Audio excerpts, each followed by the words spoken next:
There are some rooms we often overlook because they're easy to forget. Out of sight, out of mind, not important. One of these is the powder room, or as many call it, the half bath. What most people don't realize is that a redesigned bathroom can change your entire home's personality.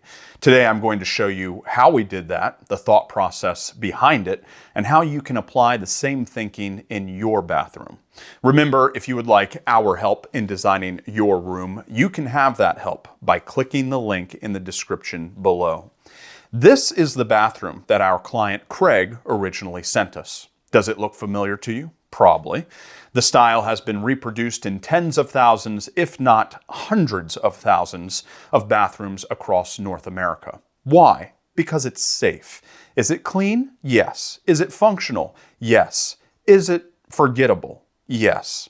Technically speaking, there is nothing wrong here. There's also nothing right. It neither adds nor subtracts from the home, it simply exists. It is a fine example of the prison of neutral, a stripping of any hope for impact. Why is it ignored? Why do people not change it? Why are so many bathrooms created this way, then remain so for 10 years? Well, some people don't know how to approach it. Others may think, if nothing is broken, don't fix it. That principle has merit in many things. In this scenario, you might want to reconsider. Imagine dropping your vehicle off for an oil change. Not just any vehicle, your crown jewel, the exotic, the performance sports car, the classic antique that you sourced and restored. The mechanic asks, which type of oil would you like us to use? You respond, what are my options? Well, he says, we have standard and we have premium. Standard is what most customers get. Premium is for those of us who want to tap into the engine's full potential. You point and say, premium seems like the right choice. See, it wasn't that the lesser of the two would stop you from driving the vehicle. Either would allow you to get from point A to point B. It's the desire to experience the full character of the car, to have it perform at its best. It can now be the vehicle that creates memories, leaves an impression, and has an identity. So when you walk by your powder room and compare it to the rest of your home, ask yourself, am I putting low-grade effort into a high-potential space? Let's take a look at what a proper amount of attention can do, treating the space like a destination rather than a utility closet. In small rooms, walls are your greatest asset. You don't have the space to use filler as a crutch, so every surface has to contribute. Here, the walls pull a lot of weight. The wallpaper is contributing to identity, the paneling adds architecture, that deep heritage green paint builds atmosphere, and the warm bronze and gold accents are the touch of refinement. There's breathing room, but no portion looks flat. That's why the room feels rich without a sense of busy. Quality design, in my eyes, is built on controlled contrast. You can see what's happening here. White toilet against dark walls, dark vanity against patterned wallpaper, brass against green, marble against wood, a geometric floor against an organic illustrative wallpaper. These are long-lived, classic fundamentals. Light versus dark, old versus new, pattern versus solid, while keeping balance intact so that nothing dominates.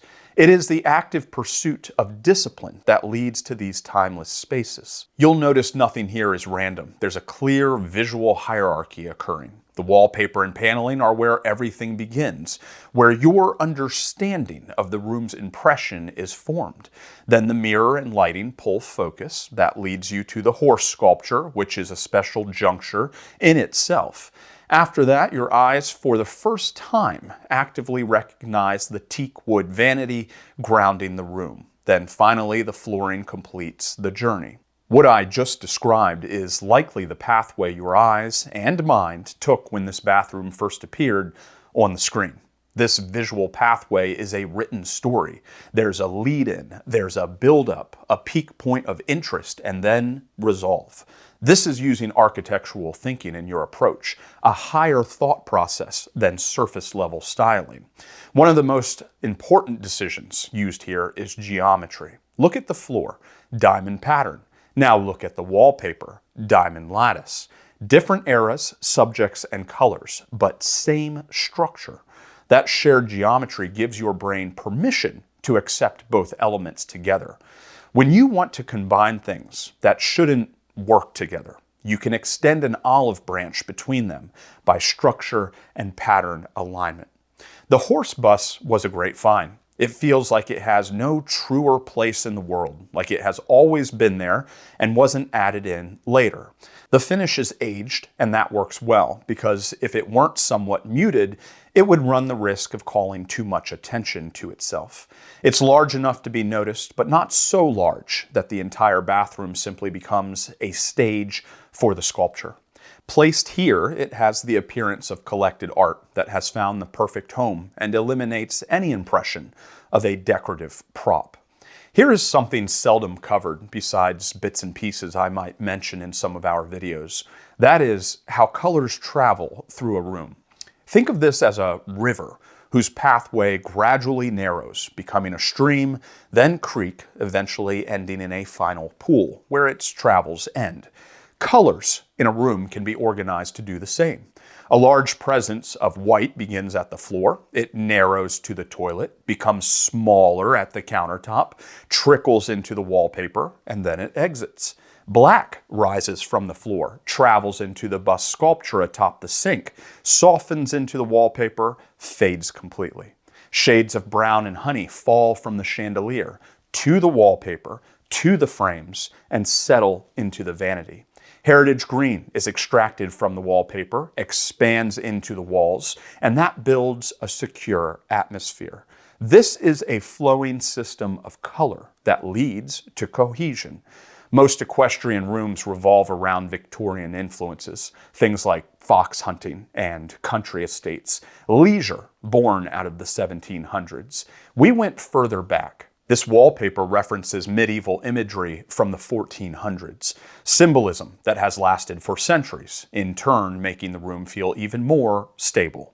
A deeper lineage, a bit more serious, and less expected when dealing with equestrian design. We did, however, mix a little bit of the hunt into this design. The bust sculpture on the sink is not random. This is Diana, the Roman goddess of the hunt, wild animals, and the natural world. Beyond that, this sculpture was originally a red wine bottle from Mona di Marchiala in Italy. It had a life before this room. With its credibility and history, this is art. Regardless of the theme you choose to go with, being considerate of your additions gives you the opportunity to create a layered narrative, pieces tied through meaning and not solely cosmetics. This bathroom redesign proves something important, and it's applicable to much more than just powder rooms. You don't need a bigger house, or a full structural renovation, or a massive budget. What you need is a bit of direction, a sharpening of your already good taste, and the commitment to see it through. Remember, 4 cornerstones in creating your room of integrity: repetition, transition, anchoring, and reference. If you like the video, hit the thumbs up. If you feel like sticking around a while, feel free to subscribe. See you on the next one.